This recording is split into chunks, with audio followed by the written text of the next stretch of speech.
اليوم أكملت لكم دينكم وأتممت عليكم نعمتي ورضيت لكم الإسلام دينا. آمنت بالله صدق الله مولانا العظيم.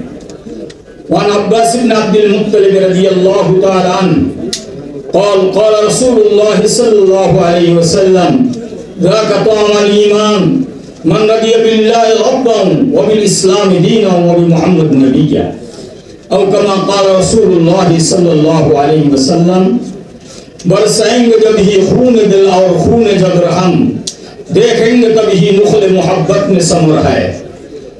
আলোচনার কোনো সুযোগ নেই। বহু হযরত উলামা ইকরাম আছেন হেফাজতের আমিরের সভাপতিত্বে আজকের হযরত উলামা ইকরামের উপস্থিতিতে হেফাজতের এই গুরুত্বপূর্ণ সেমিনার শিক্ষার উপর অনেক আলোচনা করেছেন।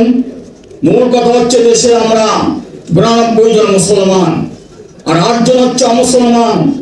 যা শিক্ষা ব্যবস্থা আসছে 8 জন মুসলমান তাদের অনুকূলে তাদের পক্ষে এবং সেই শিক্ষা সংস্কৃতির মাধ্যমে আজকের 92 জন মুসলমান তাদের কাছে জিম্মি আর বন্দী হয়ে আছে।